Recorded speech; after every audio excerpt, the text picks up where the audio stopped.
جی کوئی عبارت پڑھ لو، جی کوئی عبارت پڑھ لیجیے۔ جی جی جی والقسم الثاني في وجوه البيان بذات النص وهي أربعة: الظاهر وهو ما ظهر المراد منه بنفس الصيغة والنص، وهو ما مزداد وضوحا على الظاهر بمعنى في جی قوله تعالى فانكحوا ما طاب لكم من النساء الآية. فإنه ظاهر في إطلاق نص في بيان العدة لأنه سياق الكلام سیق الکلام۔ بسم اللہ الرحمن الرحیم، اللہم صلی علی محمد النبی الامی وعلی آلہ وسلم تسلیما۔ والقسم الثانی، اور دوسری تقسیم، فی وجوہ البیان بذالک النظم، فی وجوہ البیان، بیان کے اقسام میں ہے، اس نظم کے بیان کے اقسام میں دوسری تقسیم ہے۔ وہی اربعۃ، اور اس کی بھی 4 قسمیں ہیں۔ الظاہر، پہلی قسم ظاہر ہے، وہو ظاہر وہ ہے ما ظہر المراد، کہ مراد ظاہر ہو جائے، منہ جس سے بنفس صیغت، نفس صیغہ کے ساتھ۔ والنص، اور نص ہوا ما وہ ہے ازداد، جو بڑھ جائے، وضوحاً وضاحت میں، علی الظاہر، ظاہر پر، بمعنی ایسی معنی کی وجہ سے، فی المتکلم، جو متکلم میں، جیسا کہ اللہ تعالیٰ کا قول ہے فانکحوا، کہ تم نکاح کر لو، ما جو تمہیں اچھی لگے، ما طاب جو تمہیں اچھی لگے، من النساء عورتوں میں سے۔ فإنه ظاہر فی الاطلاق، بے شک یہ حکم آئے ظاہر ہے اباحت میں، نکاح کی اباحت میں۔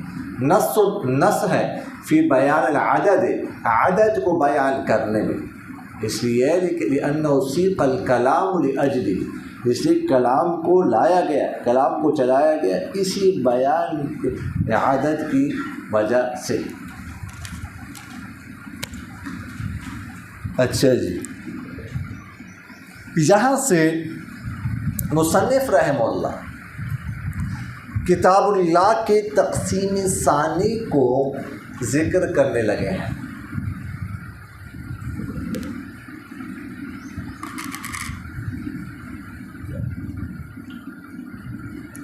تو فرماتے ہیں کہ تقسیم ثانی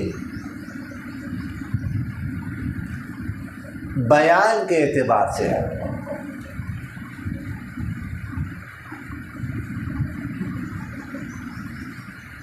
یعنی ظہور معنی کے اعتبار سے۔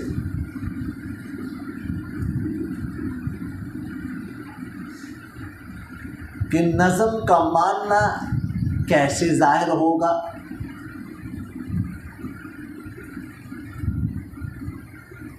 سوقن ہوگا یا غیر سوقن،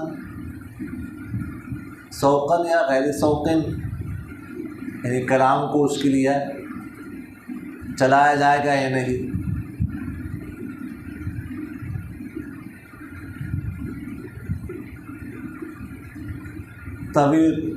طویل کا تخصیص کا استعمال ہوگا یا نہیں، اس اعتبار سے۔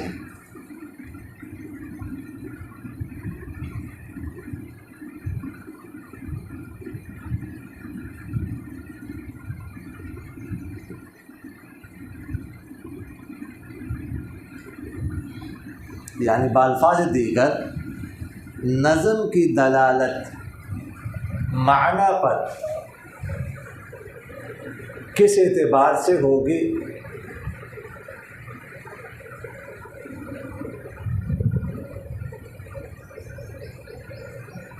ظہوری معنی کے حوالے سے، تو اس کے مراتب بیان کرنے کے لیے تقسیم۔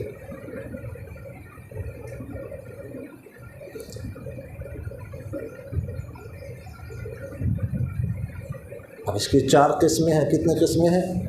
4، ظاہر، نص، مفسر اور محکم۔ وجہ حسر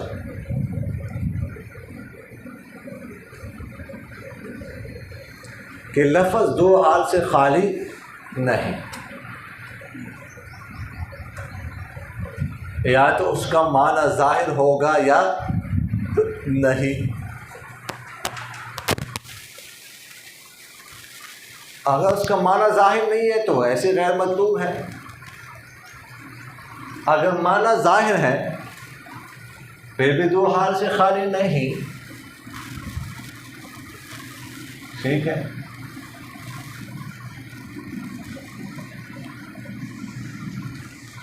یا تو معنی نفس صیغہ سے ظاہر ہوگا، بلکہ اگر معنی اس کا ظاہر ہے نا، ایک منٹ، معنی اس کا ظاہر ہے پھر بھی دو حال سے خالی نہیں۔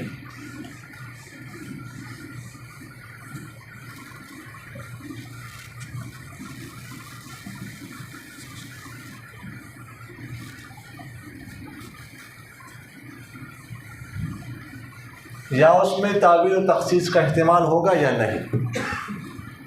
اگر تعبیر و تخصیص کا احتمال ہے پھر بھی دو حال سے خالی نہیں،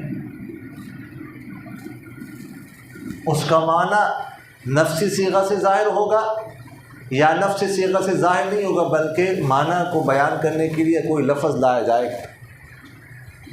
اگر معنی نفسی صیغہ سے ظاہر ہے تو ظاہر ہے، اگر معنی نفسی صیغہ سے ظاہر نہیں ہے بلکہ معنی کو بیان کرنے کے لیے لفظ لایا جاتا ہے تو نص ہے۔ اور اگر تخصیص و تعبیر کا احتمال نہ رکھتا ہو پھر بھی دو حال سے خالی نہیں۔ حضور صلی اللہ علیہ وسلم کے زمانے میں نسخ کا احتمال رکھتا ہوگا یا نہیں؟ اگر حضور صلی اللہ علیہ وسلم کے زمانے میں نسخ کا احتمال رکھتا ہو تو کیا ہے؟ مفسر۔ اگر نہ رکھتا ہو تو کیا ہے؟ محکم۔ سمجھ آ رہی کہ نہیں آ رہی؟ جی اچھا جی، یہ اب نقشے سے سمجھ لیجئے گا، سمجھ آگے کہ نہیں آئی؟ یہ ٹھیک ہو گیا۔ اب غیر ظاہر المعنی تو غیر معنی، ظاہر المعنی ہے تو پھر جو ہے نا وہ دو حال سے خالی نہیں۔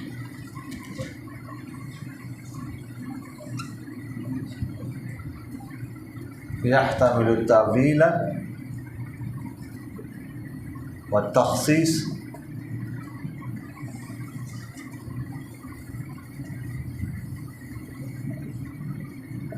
لا يحتمل التأویل لا والتخصیص۔ اچھا، پھر یحتمل التأویل والتخصیص اگر ہے تو پھر کیا ہے؟ دو حال سے خالی نہیں، دو حال سے خالی نہیں۔ ظاہر المعنی بنفس الصیغہ،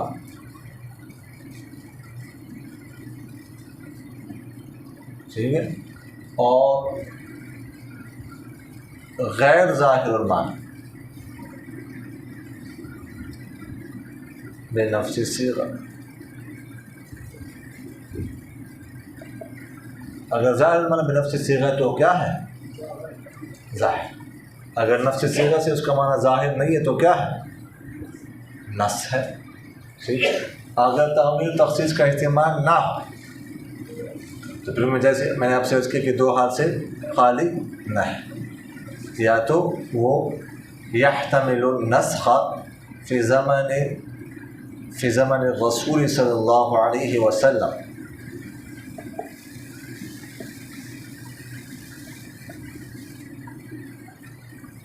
ٹھیک ہے۔ تو یہ اگر یہ ہے تو یہ کیا ہے؟ مفسر۔ اور دوسرا یہ کہ لا يحتمل النسخ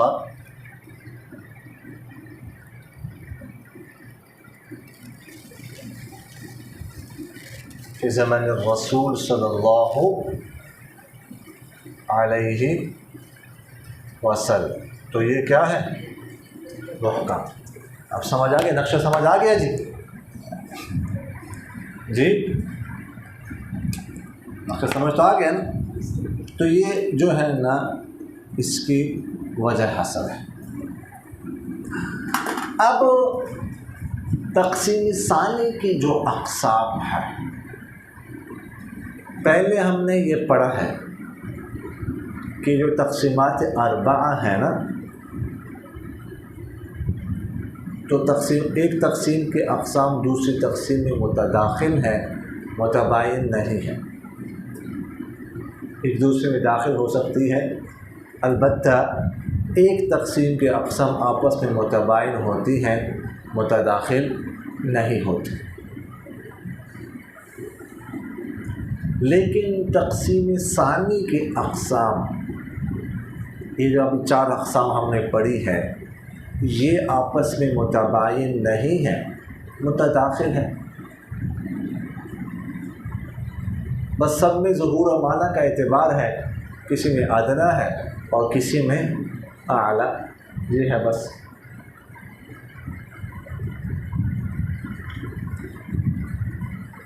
تو اسی لیے ان کی متقابلات کا بھی ذکر کرتے ہیں۔ سمجھ آ؟ ان کے متقابلات بھی کتنی ہیں؟ 4، خفی، مشکل، مجمل اور متشابہ۔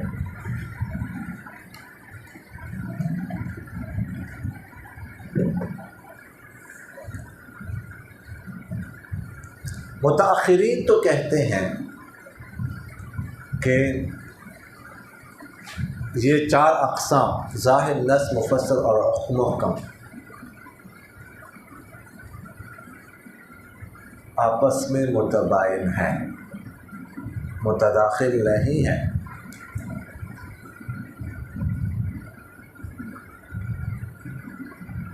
وہ کہتے ہیں ہر ایک میں ایک ایسی قید ہے جو دوسرے میں نہیں ہے۔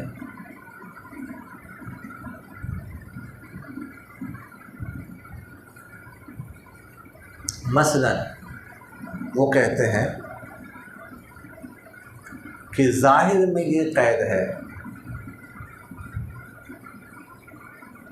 کہ اس کے لیے کلام کو چلایا نہ گیا ہو، اس کے لیے کلام کو لایا نہ گیا ہو، جو کہ نص میں نہیں ہے۔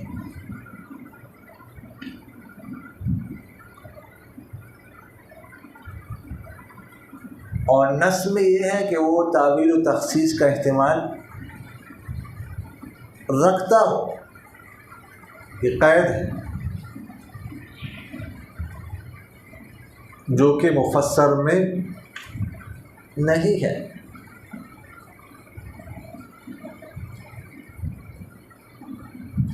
مفسر میں یہ قید ہے کہ نسخ کا احتمال لگتا ہو آپ صلی اللہ علیہ وسلم کے زمانے میں۔ سمجھ آ گئی؟ جو کہ محکم میں نہیں ہے۔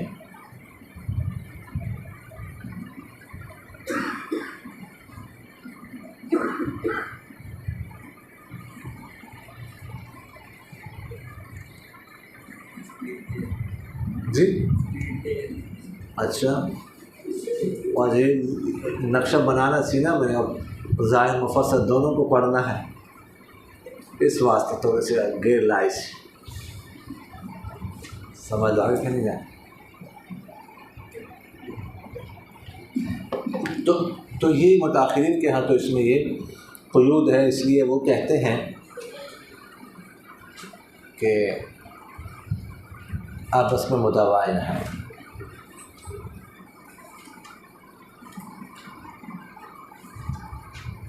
اچھا، تو اب فرماتے ہیں کہ الظاہر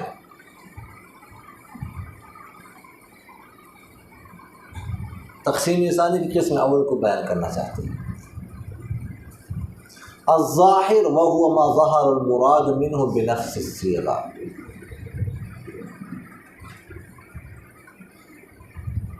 وہی مشہور اعتراض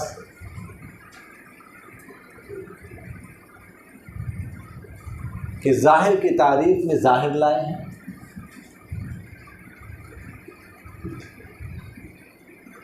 جو کہ تعریف الشیء بنفسہ ہی ہے، اور یہ درست نہیں ہے۔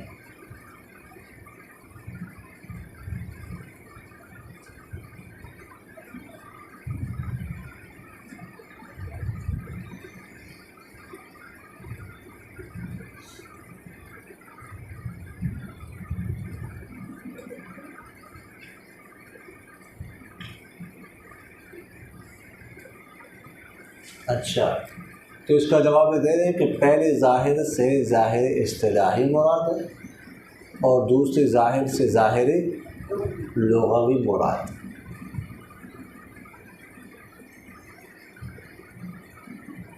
اس تغیر کی وجہ سے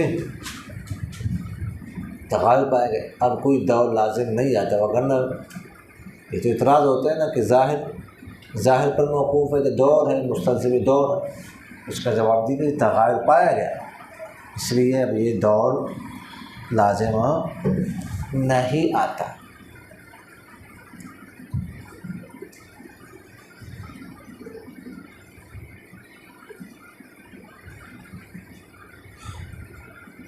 فرمایا ما هو ما ظہر المراد منہ، وہ ہے جس کی مراد کیا ہو؟ ظاہر ہو۔ لیکن کس کے ہاں؟ سامع کے ہاں۔ متکلم کے ہاں تو مراد ظاہر ہوتی ہے، سامع کے ہاں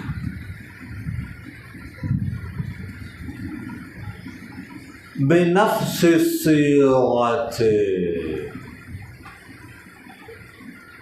نفس صیغہ کے ساتھ۔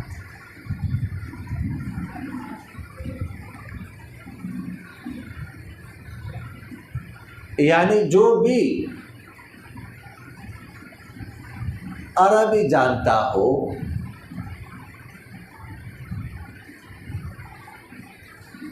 تو وہ یہ پڑھ کر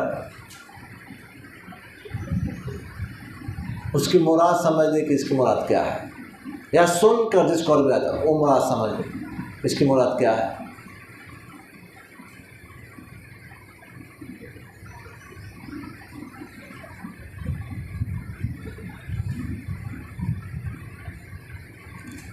تو بنفس صیغہ کہہ کر نص، مفسر اور محکم کو خارج کر دیا، نکال دیا ظاہر کی تعریف سے۔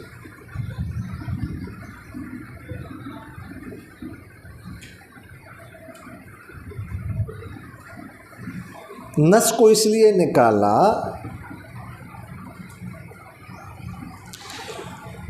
کہ نص کی مراد نفسی صیغہ سے ظاہر نہیں ہوتی،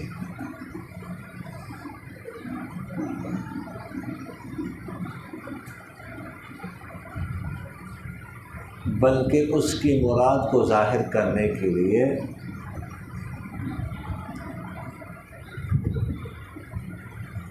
کوئی قرینہ لفظیہ لایا جاتا ہے۔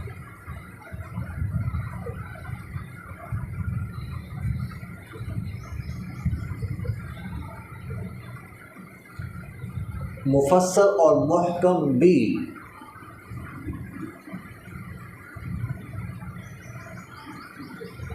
اس لیے خارج ہو گئے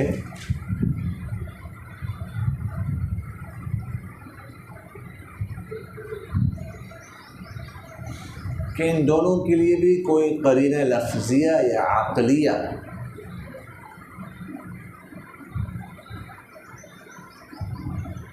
لایا جاتا ہے،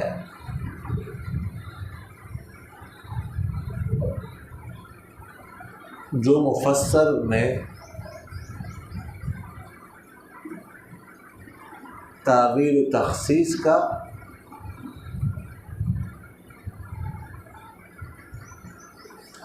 اور محکم میں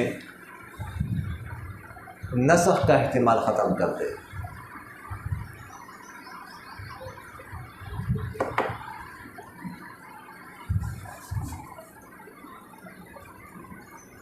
اسی طرح خفی، مشکل، مجمل اور متشابہ کو بھی ظاہر کی تعریف سے نکال دیا۔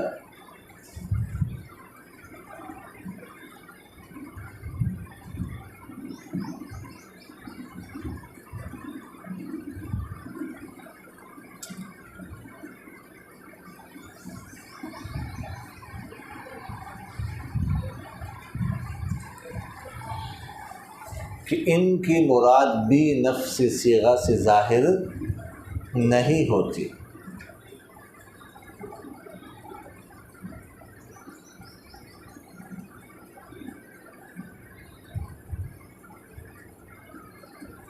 تو خفی کی مراد جاننے کے لیے طلب کی ضرورت ہوتی ہے،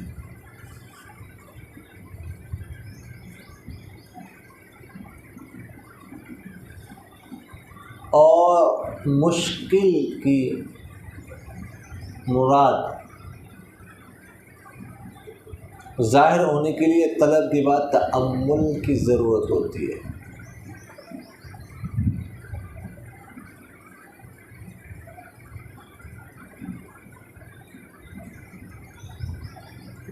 اور مجمل کی مراد ظاہر ہوتی ہے مجمل کے بیان سے۔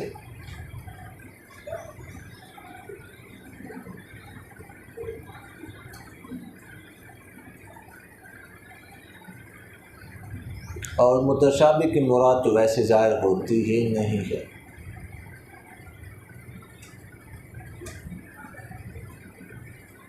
مجمل کی مراد مجمل کے بیان سے، جس نے اس میں اجمال پیدا کیا ہے اس کے بیان سے۔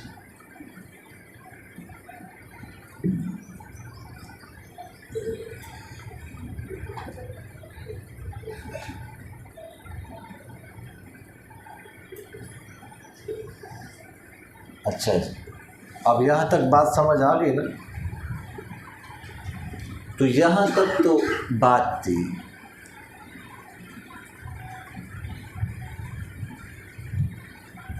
ظاہر کی۔ اب فرماتے والنص، تقسیم ثانی کی قسم ثانی کیا ہے؟ نص ہے۔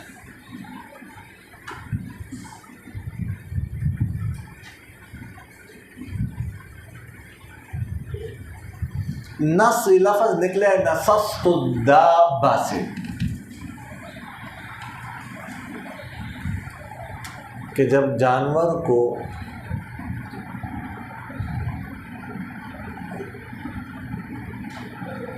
اس کے عام رفتار سے زیادہ رفتار پر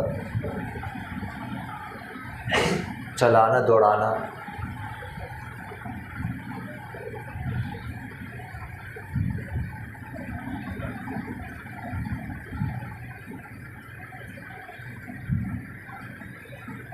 اور اسی طرح جو مجلس عروس شادی کی جو مجلس ہوتی ہے اس کو بھی نص کہا جاتا ہے، اس لیے کہ اس میں بھی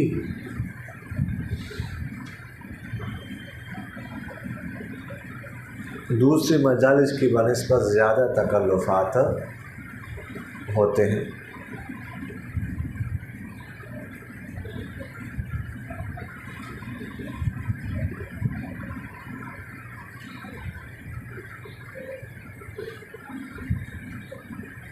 اصطلاحی تعریف نص کی یہ ہے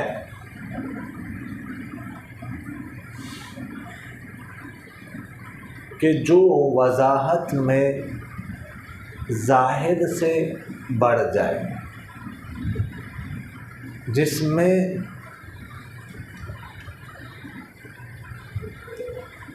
ظاہر کی بنسبت وضاحت کیا ہو؟ زیادہ،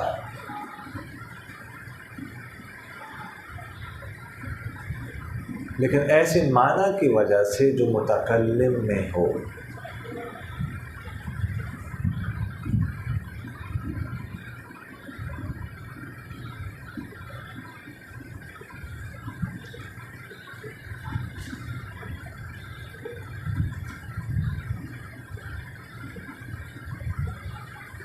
اور نص میں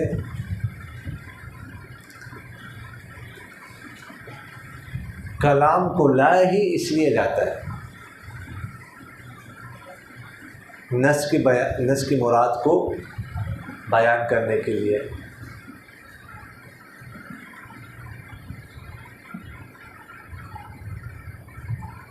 ظاہر میں کلام کو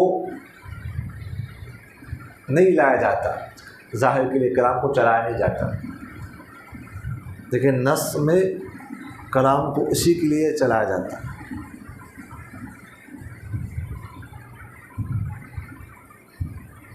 ایک تو خیر مثال قرآن پاک کی دی ہے مصنف رحمہ اللہ نے، اس کے بارے میں بات کریں گے. ایک ویسی عام فہم مثال،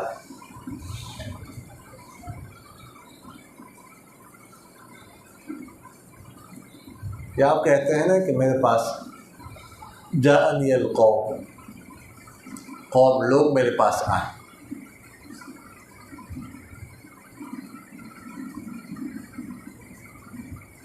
ٹھیک ہے. دوسری مثال آپ کہتے ہیں کہ رأیت زیدا حین جاءنی القوم،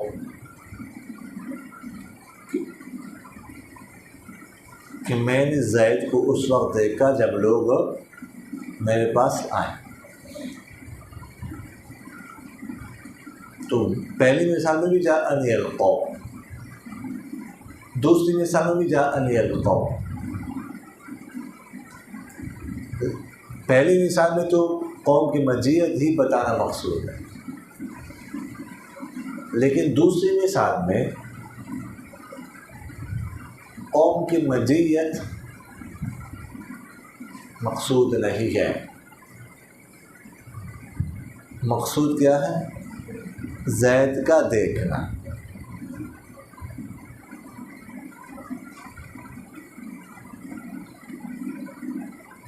آپ مثال کے طور پر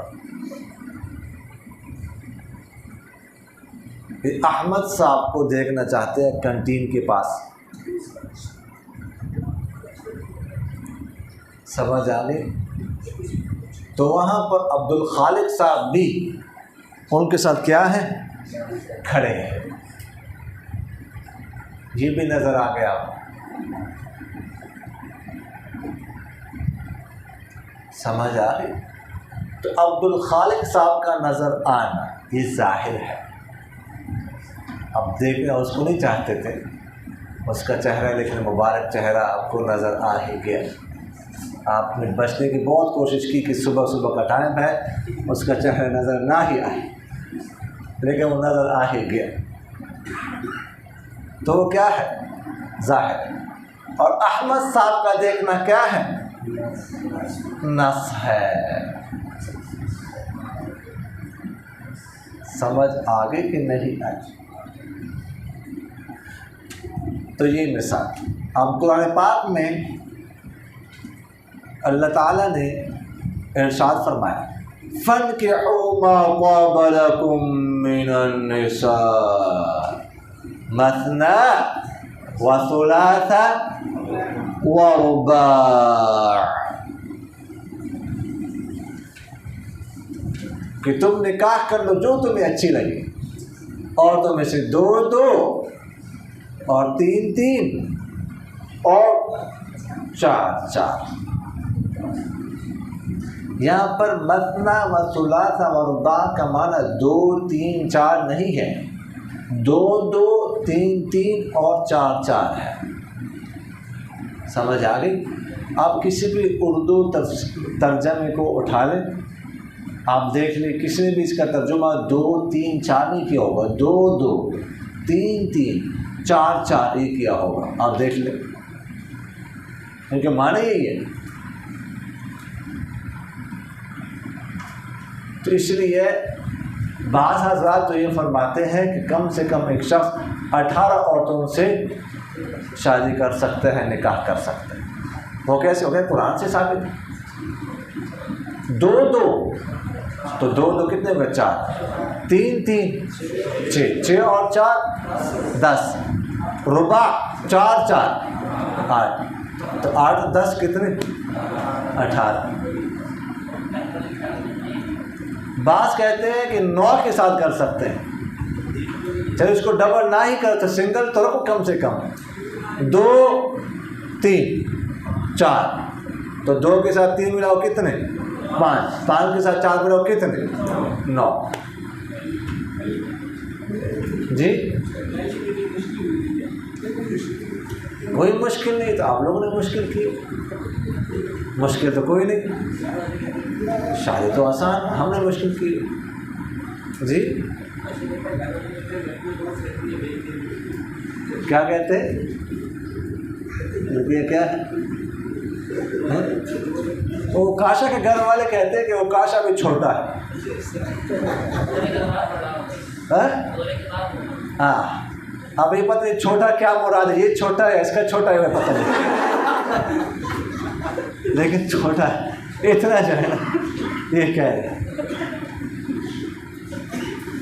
سمجھ آ رہی کہ نہیں یار؟ تو جی تو یہ ہے۔ اب اس میں فن کی ہو امر کا صیغہ ہے، یہاں سے نکاح کی اباحت معلوم ہو رہی ہے، تم نکاح کرو تو اس کا مطلب ہے کہ نکاح کرنا کیا ہے مباح،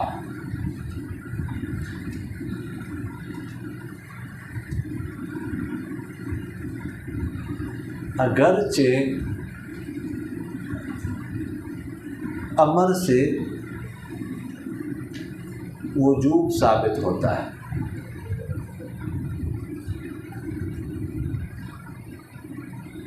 لیکن یہاں پر امر کا ادنیٰ درجہ اباحت مراد ہے،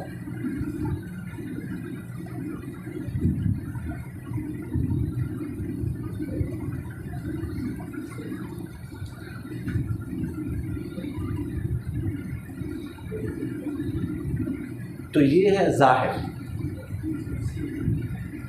اور عادت کو بیان کرنا کہ 4 کے ساتھ تم کر سکتے ہو،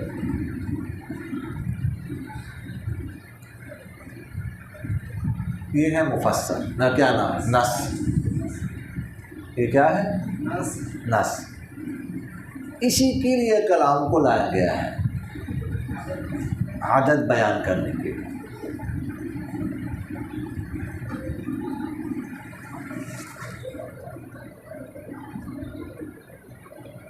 سمجھ آ رہی کہ نہیں آ رہی؟ تو فرماتے ہیں فَإِنَّهُ ظَاهِرٌ فِي الْإِطْلَاقِ، کہ آیت ظاہر ہے کس میں؟ اطلاق میں۔ اطلاق سے مراد اباحت ہے، سمجھ آ رہی؟ نکاح کے مباح ہونے میں۔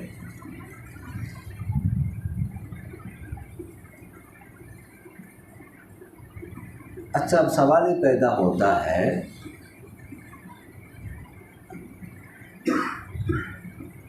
کہ جب اباحت ہی بیان کرنا مقصود ہے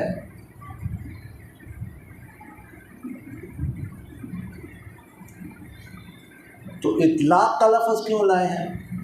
اباحت کا لفظ لے آتے ہیں نا، یہ کہتے فَإِنَّهُ ظَاهِرٌ فِي الْإِبَاحَةِ، فی الاباحہ کہہ دیتے فی الاطلاق کے بجائے۔ سمجھ آ رہی کہ نہیں؟ تو اس کا جواب یہ ہے کہ اصل میں تو یہ ہونا چاہیے کہ نکاح کیا ہو؟ ممنوع ہو، ممنوع۔ کیوں؟ اس لیے کہ نکاح کے نتیجے میں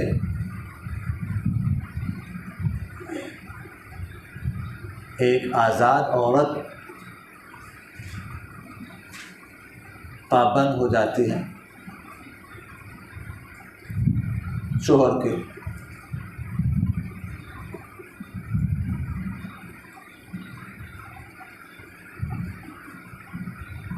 گویا کہ قید ہو جاتی ہے.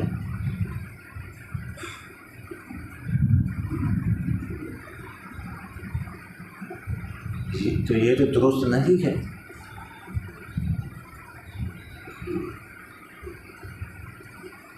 لیکن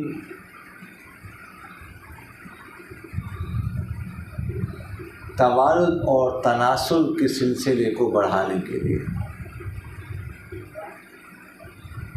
توالد یعنی اولاد اور تناسل نسل کو آگے بھی بڑھانا ہے، اس دنیا کو بھی چلانا ہے.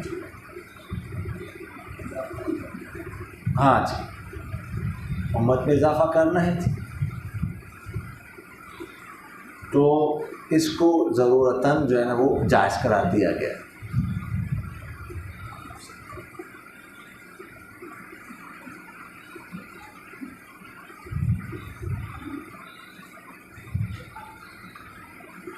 سمجھ آگے کہ نہیں ہے؟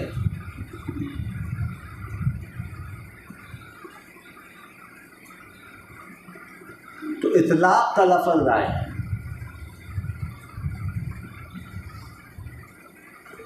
وہ ہے کہ وہ جو قید تھی اس قید کو رفع کرنے کے لیے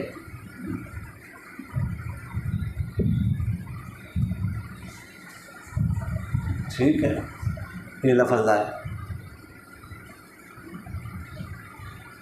اچھا یہاں سوال پیدا ہوتا ہے کہ ماں جو ہے نا، ماں کا لفظ ہے ماں،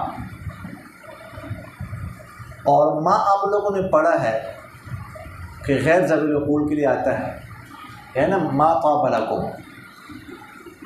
غیر ذوی العقول کے لیے آتا ہے، اور عورتیں تو ذوی العقول ہیں. تو ماں کا لفظ کیسے استعمال کیا؟ من کا آنا چاہیے، فانکحوا من طاب لکم. سوال سمجھ آ گیا؟ تو اس کا جواب یہ ہے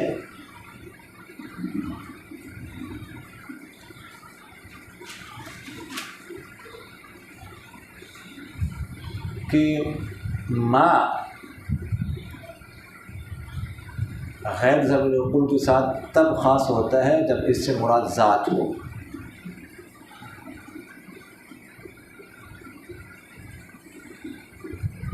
اگر صفت مراد ہو تو پھر ذوی العقول کے لیے بھی آ سکتا ہے.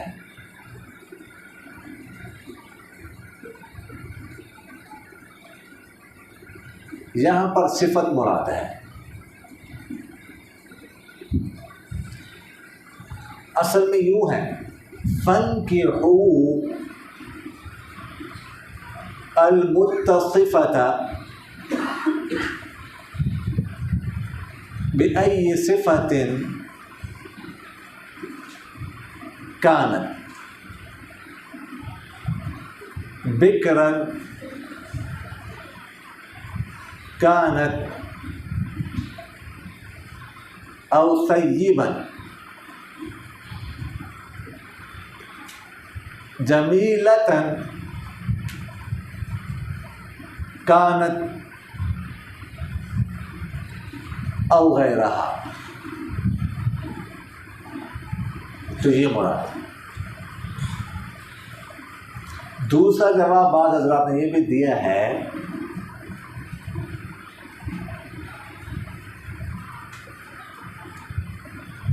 کہ عقل کی کمی کی وجہ سے،